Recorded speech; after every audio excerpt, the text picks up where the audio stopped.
प्रकारचं प्रदूषण होत नाही। बाकीच्या आता जे थर्मल पॉवर असतात, औष्णिक विद्युत केंद्र असतात, तिथं कोळसा जाळला जातो, तिथून धूर होते, राखही बरीच निघते।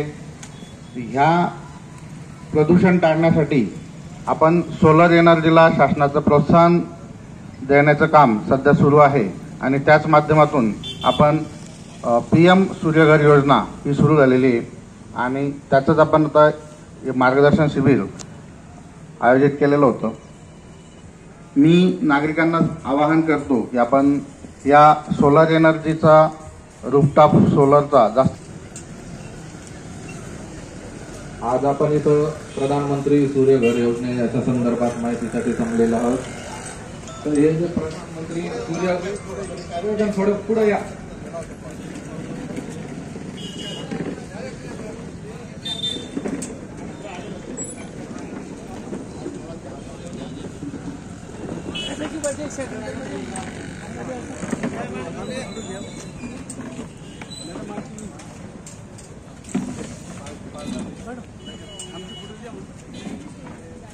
सदरील योजनेमध्ये समजा आपल्याला सूर्यघर हे प्रत्येकाच्या योजनेमध्ये भाग घेण्यासाठी आपल्याला प्रथमतः आपल्याकडे महावितरण कंपनीचे विद्युत मीटर असणे आवश्यक आहे।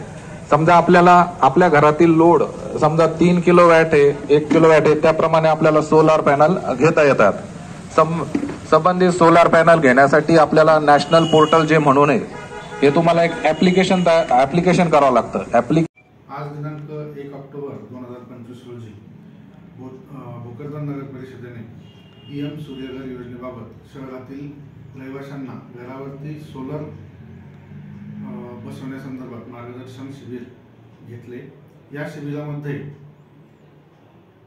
सोलर निर्मितीचं वीज ही प्रदूषणमुक्त असल्याचं स्पष्ट करण्यात आले। त्याचप्रमाणे या विजेमुळे आपले घरगुती वीज बिल हे जवळजवळ 0 रुपयांपर्यंत येते। त्यामुळे आपल्या खर्चात बचतही होते आणि शहराचा विकास होण्यास त्यातून मदत मिळते।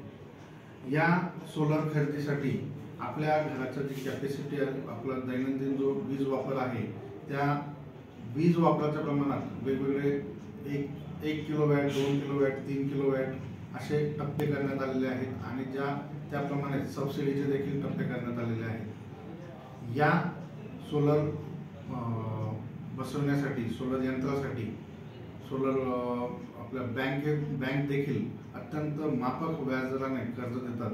आणि मी शहरातील नागरिकांना आवाहन करतो की आपण PM सूर्यघर योजनेअंतर्गत आपल्या घरावरती सोलर बसवावं आणि आपला वीज बिलापासून कायमस्वरूपी मुक्ती मिळवावी। थँक्यू।